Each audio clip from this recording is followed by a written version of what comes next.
အားလုံးပဲမင်္ဂလာပါကျွန်တော်မော်တန်စင်ပါအင်းစိန်လမ်းမပေါ်မှာရှိတဲ့ဇီကာရှိုးရုံးကိုရောက်နေတာပါနောက်တစ်ခေါက်ထပ်ရောက်လာတယ်ပေါ့ဗျာကျွန်တော်ဒီနေ့မှာဇီကာတင်မိတ်ဆက်တဲ့ကျွန်တော်ဇီကာ 7X လေးကိုဒါကျွန်တော်တို့ဒါအမျိုးတွေကိုပေါ့နော်ပြောပြချင်တာရယ်ပြီးတော့သိချင်တဲ့မိန်းကုန်းလေးကျွန်တော်မေးချင်တာလေးရှိတယ်အဲ့တော့ဇီကာကကျွန်တော်တို့ဒါဇီကာကအကိုတယောက်ကိုကျွန်တော်ခေါ်ထားတယ်ဒီကနေမှကျွန်တော်သိချင်တာလေးရှိသလိုကျွန်တော်အမျိုးတွေသိချင်တဲ့ဟာလေးမေးခွန်းလေးကျွန်တော်မေးသွားမှာပေါ့နော်။ဘာတွေသိချင်တာလဲဘာတွေပါလဲဆိုတော့ပြောပြတော့မှာဖြစ်ပါတယ်။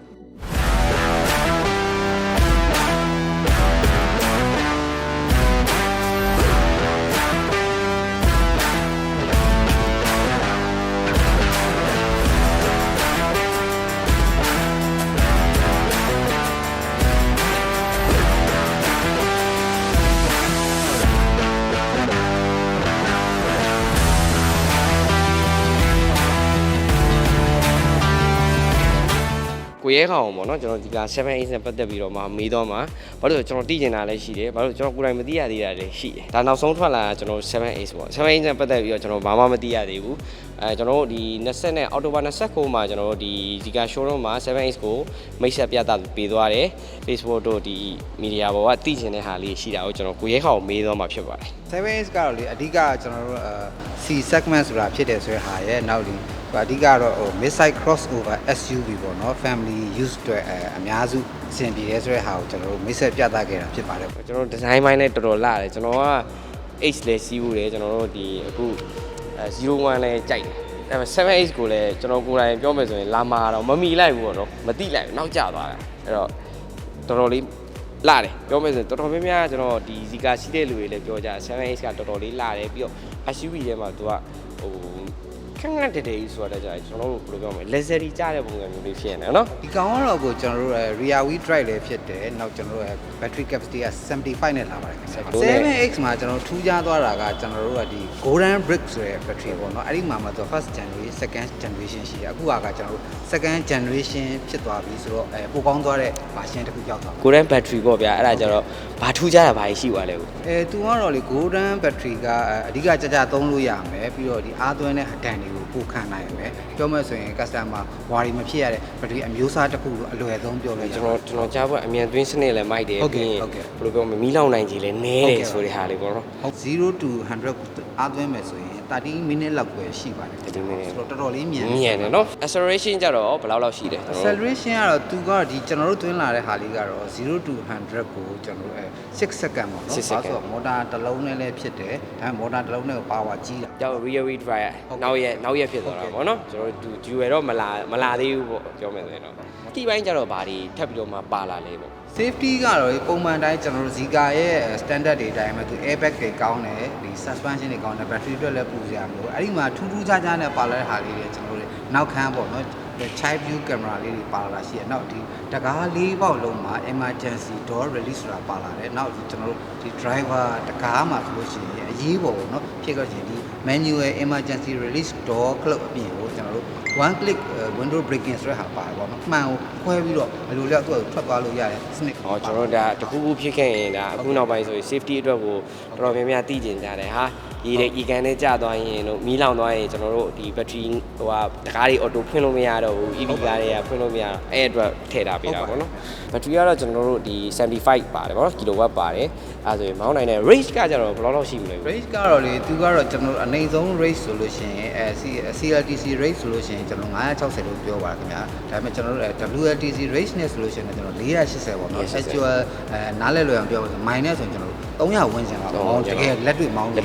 ရဟုတ်တာယာ site တွေကြတော့ဘယ်လောက်နဲ့ဟိုဟာထည့်ပေးရတယ်သူကတော့ ring site ကတော့19နဲ့လာတယ်ခင်ဗျာဒါပေမဲ့သူ့ရဲ့တာယာထူးခြားချက်က255/50R19 VXL Continental Eco Contact Server ကိုသုံးပေးတာ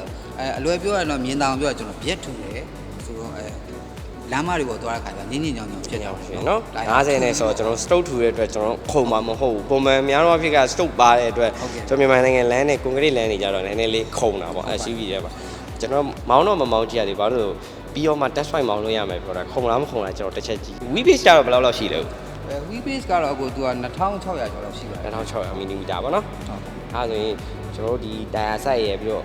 ပြက်ကြတော့ဟိုပြက်ကတော့ဒီကောင်6.3ပေလောက်ရှိ6.3ပေဆိုတော့ တော်တော်လေးကျေတာပေါ့ဒီ CRV တို့ဘာတို့ဒီ site တွေ C segment ဒီ site တွေနဲ့ဟို Equinox တို့ဒီ site တွေပေါ့နော် mix site ဖြစ်သွားတယ် mix site ဖြစ်သွားတယ် site လေးကြီးတယ်ဟုတ်ကျွန်တော်နောက်ခန်းတစ်ချက်ကြည့်ရှင်းလေးမြင်ရအောင်လို့ဒါ Continental tire တွေတုံးထားပြီးတော့တော်တော်လေးကိုအကျန်းခံတယ်ကျွန်တော်အရင်တော့ဟို tire လဲလောက်ဘူးတယ်ပေါ့နော်ဒါပြောလိုက်လီ tire ဆိုဖြန့်တာဒါပေမဲ့ Continental ဆိုတာတကယ် Germany brand အနေနဲ့တော်တော်လေးကောင်းတဲ့ tire ထဲမှာပါတယ်အနောက်က speed ကတော့600ကျော်ဆန့်တာပေါ့နော်အဲ့ဒီမှာကကျွန်တော်တို့ကသူ့ခေါ်ရတော့ Magic Storage ဆိုတဲ့ဟာလေးပါတော့ထပ်ပြီးတော့ညလက်ပြလို့ထွက်လာမယ့်ဟာလေးတွေ Magic Storage ဆရာကြီးလိုပဲလန်လဲလို့ရှိရင်ထွက်လာမှာဒီလိုလေးလန်လိုက်ရင်ကျွန်တော်တို့ကတခုချင်းဘုံတွေခွက်တွေအဲ့လိုထည့်လို့ရမှာလေးဗျမသိရင်ခွက်ထားလို့ရတာပေါ့နော်ဒီကောင်တွေကြတော့ဗာဒီရှောက်လိုင်းတွေကြတော့ဗာအတွက်ပေးထားလဲကျွန်တော်တို့ဒီ Zika 7X မှာထူးခြားတာကျွန်တော် camping mix ဆိုတဲ့ function လေးတစ်ခုပါဆိုတော့ camping သွားလို့ရှိရင်ကျွန်တော်တို့ဒီလိုအပ်တဲ့ပစ္စည်းတွေ tray တွေရှိတာပေါ့နော်ခွက်တွေအကောင်ကိုဒီ line ပေါ်မှာထည့်ပြီးတော့ lock ချပြီးသုံးလို့ရတယ်နောက်ဒါတွေကတော့အပူပစ္စည်းဝယ်ရတာမှာပေါ့နော်ဟုတ်ကဲ့ဗျနောက်ကျွန်တော်ကလေးထိုင်ကုန်လေးတွေပါတယ်ဆိုကလေးတွေအဲ့ကလေးထိုင်ကုန်လေးတွေဒီမှာထည့်ပြီးရင်အောက်က lock ချပြီးတော့ဒီကလေးတွေပြုတ်မကြောက်အောင်ဒီမှာပြုတ်မကြောက်ကျွန်တော်တို့ဒီ 7X ကိုကြတော့ထားပါတော့ကျွန်တော်တို့ဒီ runny အနေနဲ့ရောဘယ်နဲ့ပေးထားလဲပေါ့ဘယ်လောက်ပေးထားလဲထုံးစံအတိုင်းပဲကိုကျွန်တော်တို့အဲ့ရေးရကီလို36000ပေးထားပါ36000ပေးထားတယ်ကျွန်တော်တခုတော့မေးကြည့်တာပေါ့ကျွန်တော်01ဟိုဖြစ်ပြီးတော့မှ surface မှာမေးကြည့်တာကျွန်တော်အောက်ပိုင်းနေတာယာတွေဒီတချို့ surface runny တွေပါအကုန်ပေးထားတယ်ပြောတယ်တချို့ကျွန်တော်တော်တော်များများ EV တော်တော်များများမြင်မှုတယ်တချို့ဆိုရင်ဟို runny ထဲမှာတချို့ဒီ motor နဲ့engine motor နဲ့ကျွန်တော် battery လောက်ပဲပေးထားတာတွေ့ရတယ်တချို့ wiring တွေဆိုမပေးဘူးလို့တချို့ဒီအောက်ပိုင်းတွေဆိုမပေး suspension တွေမပေးဘူးတွေ့ရဒီ Zika ရဲ့ warranty ကြတော့ဘယ်လိုမျိုးအကျုံးဝင်လဲပေါ့အဲ့ဒါလေးကိုတစ်ချက်ရှင်းပြပေးပါဦး Zika ရဲ့ warranty ကတော့ကျွန်တော်တို့Randy စာအုပ်ထဲမှာလည်းကျွန်တော်တို့အသေးစိတ်ရေးပေးထားပါထုံးစံတိုင်းကဘက်ထရီနဲ့မော်တာကတော့ကားတိုင်းလိုလိုပေးကြပါတယ်ကျွန်တော်တို့မှာပို့ပြီးထူးခြားတာတော့ဒီ technician တွေကဒီကားကိုကီလိုအလိုက်စစ်ဆေးဖို့အတွက်အမြဲတမ်းကျွန်တော်တို့ဟိုသတိပေးနေတာဖြစ်တဲ့အတွက်အခြားဒီအစိတ်ပိုင်းတစ်ခုချင်းစီလိုက်လည်းကျွန်တော်တို့အကြိမ်ကြီးနဲ့တတ်မှတ်ပြီးတော့ပေးထားလေးရှိတယ်တခြားကားတွေလည်းကျွန်တော်တို့ပို့ပြီးတော့ကောင်းပါတယ်ခင်ဗျာဒါပေမဲ့ကျွန်တော်ဘယ်လိုအချိန်မှာစစ်ရမယ်ဆိုတဲ့အပိုင်းလေးကတော့အရေးကြီးတဲ့အတွက်တခြားကားတွေနဲ့မတူတဲ့အချက်လေးအဲ့ဒါလေးရှိပါတယ်ရှိ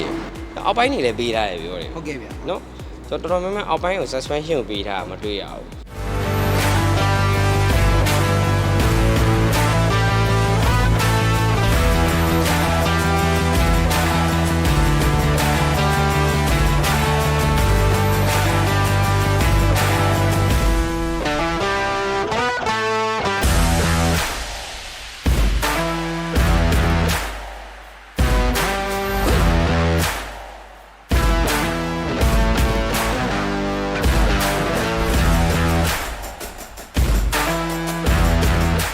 ကိုတန်းစေဘာလို့ Zika သဘောကျ Zika ကကျွန်တော်အဲ့လိုမျိုးပေါ့နော် Zika ကားတစ်စီးကိုကျွန်တော်တွင်းကန်းနဲ့ထိုင်လိုက်ပြီးလုံးဝ luxury ကြတယ်ပြောမယ်ဆိုရင်တော့ premium ဆန်တယ်ဗျာ premium ဆန်တယ်ဟို luxury ကြတယ် Hi Zika close the window Okay, the window is voice command တွေသူ့ကိုမေးချင်တာမေးတယ်ကျွန်တော်တစ်ဖက်ချင်းစီလည်းဖွင့်လို့ရတယ်ပြီးရင်ကျွန်တော်တို့ဒီ temperature လည်းအကုန်ချိန်လို့ရတယ်ဟုတ်ပါအယောင်ကြတော့ကျွန်တော်တို့ဒီ ambient light တွေဘယ်နှမျိုးလောက်တုံးလို့ရတယ်ပေါ့ကျွန်တော်တို့ဒီမှာကတော့လေ ambient light ကကျွန်တော်တို့3မျိုးပဲထည့်ပေးထားတယ်ဒါပေမဲ့ထူးခြားတာက तू ကအဲ့ဒီ3မျိုးကိုမှဒီတစ်ခုချင်းစီတိုင်းမှာ तू က2ယောက်တခါတည်းတစ်ပြိုင်နဲ့ထွက်အောင်လုပ်လို့ရပါတယ်ဟုတ်ပုံမှန်ဆိုရင်1ယောက်ပဲသုံးလို့ရတယ်အဲ့လိုဟုတ်ဆိုရင်ကျွန်တော်ဒီမှာစမ်းကြည့်အောင်အော်ဒီမှာပေါ်လာပြီဘယ်လိုမျိုးလဲဆို2ယောက်ပဲကျွန်တော်ဒီ reading ကိုပြောင်းမယ်ဆိုရင်ဟုတ်ပါရဲ့နော် theme ကိုပြောင်းလိုက် theme theme ပြောင်းလိုက်ဆိုရင်ဟောကိုကျွန်တော်အခုဒါဆိုအပြာလေးကျွန်တော်အယောင်ဆက်လေးထည့်ဟုတ်ကဲ့အယောင်လေး तू က2ယောက်နဲ့01မှာပါလာဘူး01မှာမပါဘူး7X မှာပို့ပြောပါနီးပညာပို့မြင်သွားတယ် X ကဟာလေးလည်းပါတယ်ဒီ001ဟာလည်းပါတယ်009ဟာလေးလည်းပါပါတယ်နောက်ထွက်တဲ့ကားတွေကပိုကောင်းနေဆိုတဲ့သဘောလို့ဖြစ်နေတာနော်ကျွန်တော်တို့ဒီ Zika မှာပါကြိုက်တယ်ဆိုရင်ကျွန်တော်တို့ဒီ aircon fan တွေက aircon box တွေအကုန်လုံးကကျွန်တော်ဒီ digital ကနေမှအကုန်ပြောင်းလို့ရတယ်သူက swing ပေါ့နော်ကျွန်တော်တို့ဟိုဘက်ဒီဘက်ကိုသူ auto သွားနေတယ်ပိတ်ရှင်လည်းကျွန်တော်တို့ဒါလေးနဲ့ပိတ်လို့ရဟုတ်ပါတယ်ကိုအဲ့လိုကျွန်တော်ပြီးတော့ဒါ 7X ရဲ့ထူးခြားတဲ့ဟာလေးရောအခုတစ်ချက်လောက်ပြောပြပေးပါဦးထူးခြားတာဒီမှာမြင်နေရတယ်ဘေးမှာ DQ လေးတွေပေါ့နော်ကိုလိုချင်တဲ့လောက် DQ လေးတွေကိုကိုချိန်ထားလို့ရချိန်လိုက်ရုံပါပဲဗျာကိုက ပုံမှန် aircon သုံးနေရ16 18 19 20အဲ့လိုကြိုက်တဲ့လူတွေဒီလေးကိုဆွဲချလိုက်တာနဲ့ဒီကနေချိန်ကြတယ်သူကသူ auto ချိန်ပေးသွားမှာဖြစ်ပါတယ်ဆိုတော့ဒါက processor တွေ CPU တွေပိုကောင်းလာတဲ့အတွက် ပိုကောင်းလာတယ်နော်ပုံမြန်လာတယ် response လည်းမြန်တယ် ဟုတ်ကဲ့ ပြီးရင် Zika မှာကျွန်တော်နောက်တစ်ကြိုက်တာသူ့ရဲ့ဒီ screen ပေါ့နော် screen ရဲ့ resolution ကတအားကောင်းတယ် ဟုတ်ကဲ့ ကျွန်တော်တခြားကားတွေတက်တော်တော်များများကိုမြင်ရတာတခြားကားတွေတက်ပိုကောင်းတယ်လို့ကျွန်တော်တွေးရတယ် ဟုတ်ပါ ပြောမယ်ဆိုရင်သူ response လည်းမြန်တယ်ပေါ့နော် driving နေမှာသူကို line နေကြည့်ရင်ဒီမှာနေကြည့်တာနဲ့ပြီးရင်ထားပါတော့ဒီ camera တွေပါတယ်ကြည့်တဲ့ဟာနဲ့ဆိုရင်တော်တော်လေးတိတာပဲဒီသူ sound system ကြတော့ဘာတုံးထားပြီးလဲကို သူsound system တော့ကျွန်တော်တို့ Zika 21 speaker ပေါ့နော် Pro Sound ဆိုတဲ့ snick ကိုသုံးပေးထားပါတယ်အဲ့ snick ကတော့ကျွန်တော်ဒီ Dolby Digital snick ကိုအခြေခံထားပါတယ်ဆိုတော့ Dolby Digital ကတော့တည်တဲ့အားလုံးတည်တဲ့အတိုင်းဒီ theater mood လိုဟာမျိုးကိုဟိုအဓိကအခြေခံပြီးတော့သုံးတဲ့ snick ဖြစ်တဲ့အတွက်ဒီရုပ်ရှင်ရုံကြီးတွေရောက်သွားတဲ့ဟိုအတန်ပွင့်တဲ့ခံစားမှုမျိုးရမှာပါခင်ဗျဟုတ် အဲ့ကျွန်တော်နည်းနည်းစမ်းကြည့်အောင် ဟုတ်ကဲ့ဗျ Bluetooth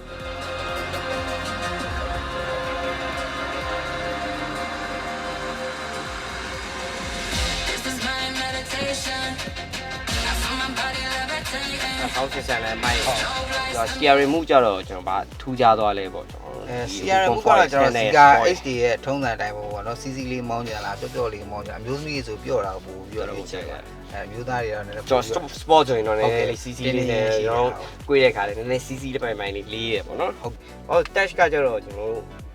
မောင်းနေရင်လည်းတွားထိတဲ့ခါကျရင်မထိဘူးရှင်းပြောရင်ဗျာကျွန်တော်တို့ကြော်ကျင်လဲလိုက်ပြီးတော့စမ်းနေရကျွန်တော်တို့ကားမောင်းနေတာဒါကြတော့ကြာလေးဆို physical pattern ညတော့ကျွန်တော်တို့ကမကြည့်ပဲနဲ့လေဒါကြော်ကျင်တဲ့ဒါပြောမယ်ဆိုရင်နှိပ်လို့လည်းရတယ် fatigue အလက်ကြတော့ကျွန်တော်တို့ပုံမှန်ဆိုရင်တော့ဒီ fatigue အလက်ကဒီ driver အတွက်ကိုပဲအဓိကဦးတည်ထားတာပါခင်ဗျဆိုတော့ fatigue အလက်ကရှေ့ကဒီ CRI မှာ monitor လေးမှာမီးနဲ့ချိန်လိုက်ဟိုမီးလုံးလေးမြင်ရပါတယ်မီးလုံးလေးကလူကိုကြည့်ပြီးတော့မှအိမ်ငိုင်းနေလားကျွန်တော်သုံးနေတာတည်ပြီကျွန်တော်ဗာလုပ်လဲဆိုကျွန်တော်မောင်းနေနေမှာတန်းလိုက်ရင်သူက rest ဟိုကဗာလဲcoffee ပုံလေးပေါ်လာပြီးတော့မှနားခိုင်းတယ်ဟုတ်ကဲ့ပါနားခိုင်းပြီးတော့ဟိုအိမ်ငိုက်ပြီးထင်သူကဟိုဘယ်လိုပြောမလဲတီမိပြီးတော့နောက်ကမာဆက်ပါလာမာဆက်ခုံနေကအလုံးလုံးတယ်အဲ့ဒါ fatigue အလက်ကိုပြောတာဗောနော်ဟုတ်ပါတယ်ဒီကောင်မာဆက်ပါလားပါပါတယ်မာဆက်ပါတယ်ကျွန်တော်နှစ်ဖက်လုံးပေါ့နော်နှစ်ဖက်လုံးပါကျွန်တော်ဒီမှာကျွန်တော်တို့ camping mode လေးတွေပါတယ် rest mode လေးတွေပါတယ် pet mode လေးပါ car wash mode လေးပါထူးခြားတာကတော့ဘယ်ကမှမပါသေးတာတော့ကျွန်တော် camping mode ဖြစ်ပါတယ်ဒါလည်း camping mode က 7H ကအနောက်မှာအကိုဆော့ဆော့ပြောသွားတဲ့အတိုင်းကျွန်တော်တို့ဒီလိုအပ်တဲ့ဟာလေးပစ္စည်းလေးတွေရေခဲပုံးလေးတွေဘာတွေမကြောက်တင်ချလေးတွေလုပ်လို့ရဟုတ်ပါတယ်ခင်ဗျဒါနောက်ပိုင်းတော့ကျွန်တော်ဒီမှာရောင်းပေးဖို့ရှိလားပေါ့အခုပစ္စည်းလေးကြာခင်ကျွန်တော်တို့ရောင်းနိုင်အောင်ကြိုးစားနေပါတယ်ဟုတ်ကျွန်တော်မော်တာကကျတော့ကျွန်တော်တို့ဒီ horse power ဘယ်လောက်ထွက်လဲကို horse power နဲ့ဆိုရင်ဒီကောင်က440လောက်ထွက်တယ်ကိုဟုတ်440ထွက်တယ်ပေါ့နော်ဟုတ် airbag ကလည်း9လုံးပါတယ်ကျွန်တော်ဘာမှပြောစရာမရှိတော့ဘူးပေါ့ဟုတ်ကဲ့ပါခင်ဗျာအဲ့တော့အပြင်လေးပြန်သွားအောင်ဟုတ်ကဲ့ပါ Your phone 7H ကို test drive လုပ်မှာဖြစ်ပါတယ်ကျွန်တော်တို့စမ်းကြည့်ရမှာပေါ့နော်သူ့ရဲ့ကျွန်တော်တို့ဒီရှေ့ကကျွန်တော် bonnet ကအချိုးကကျွန်တော်သဘောကျတယ်ဘာလဲဆိုဘတ်ထိတ်ဒီဘတ်ထိတ်ကိုမြင်ရကျွန်တော်တို့ကျတော့ရက်ပူတဲ့လူဆိုတော့ဗျာဟိုဘယ်လိုပြောမလဲတချို့ကားဆောင်မောင်းတဲ့လူတွေဆိုရင်ထိတ်ကိုမချိန်တတ်ဘူးလေတော့ပုံမိတာပဲပါလို့ရှိရင်အပေါ်ဘောနက်ကခုံးနေရလေကဘိန်းကုန်းခုံးနေရလေကိုကချိန်လို့ရဒါ brake ပိုင်းမှာလေသူ correction လက်ကလုံးလုံးကျွန်တော် SUV တစ်စီးမောင်းရတယ်လို့မခံစားရဘူးဘာလို့ဆိုတော့အောက်ပိုင်းဟိုမခုံပြောမယ်ဆိုရင်ဒါဒီလမ်းကျန်းတော့လမ်းတော့မကျန်းဘူးလမ်းချောပဲမောင်းနေရတာဒီက SUV ဒီစီမောင်းနေရတယ်လို့မတာယာရဲ့ဒီ suspension အထိုင်စနစ်တွေရဲ့နော် hydraulic bushing စနစ်တွေပါတဲ့ဟာကြအဲ့ဒီဟာကဒီမှာတော်တော်လေးတရံတရဖြစ်တယ်ခန္ဓာဒါဆိုရှေ့ကကောင်မိနေရှေ့ကကောင်မိနေတော့ရှေ့ကကီလို90နဲ့ဆိုရင်အခု50ခေါ်မယ်တော့ cruise ကိုကျတော့80ပေးထားတာဟုတ်အဲရှေ့ကကျွန်တော်50ဆို50နဲ့သူကနောက်ပို့လိုက်သူက SUV ဆိုတော့နည်းနည်းလေးအဆွဲပြူနည်းနည်းလေးလေးမဲ့ထင်တယ်မလေးဘူး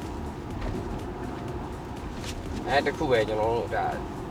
highway ပေါ့ highway သွားငွေဆောင်တော့ဘာလို့သွားကြည့်သူ range ဘယ်လောက်ရလဲအဲ့ဒါမှသိရဟုတ်နော်တော့နောက်ထိုင်ကုန်တွေရောမော်တာပါမပါဘူးနော်ပါတယ်နော်နောက်ထိုင်ကုန်လည်းမော်တာပါနောက်ထိုင်ကုန်ဒီကနေလဲ control လှမ်းလုပ် just ဟို10 degree လုပ်လို့ရဟုတ်ကျွန်တော်ကားကကျတော့အရောင်ဘယ်နေအောင်လာလဲကိုဒီကထုံးစံတိုင်းခဲအနက်ဖြူ PD forest green အစိမ်း green ရယ်နော်ကြောင်စင်းရောင်ပေါ့ ဟုတ် ကျွန်တော်တို့အောက် suspension တွေကြတော့ကျွန်တော်ရှေ့ရကြတော့ရှေ့တွေနောက်တွေကြတော့ပါပြီးတာ ထုံးစံတိုင်းရှေ့ကကြတော့McPherson နောက်ကကြတော့ Martin Lick ဟုတ် Martin Lick ကိုX လိုပဲ stabilizer track ပါပါဒီကိုခုံ driver ခုံနောက်မှာဒီ speaker လေးထည့်ပေးထားတယ် ဟောဒီဘက်မှာ ဒီအဲ့နောက်မှာပေါက်ကလေး ဟုတ်ဒီ speaker ပေးထား Bluetooth ချိန် Harris speaker ဖြစ်သွားတယ် ဟုတ်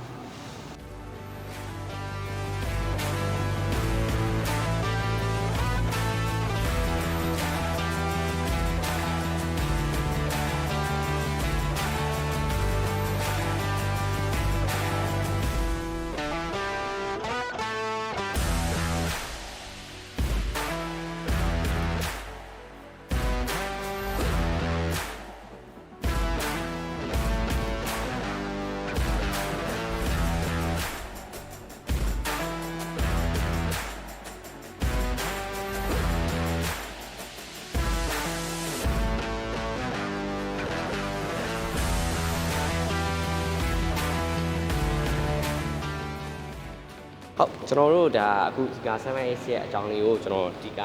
ကိုရဲကောင်ကိုမေးသွားတာလေးပဲဖြစ်ပါတယ်အဲ့တော့ကျွန်တော်ဒီက 7X ကတော့ကျွန်တော် Premium Automotive ကနေပြီးတော့မှ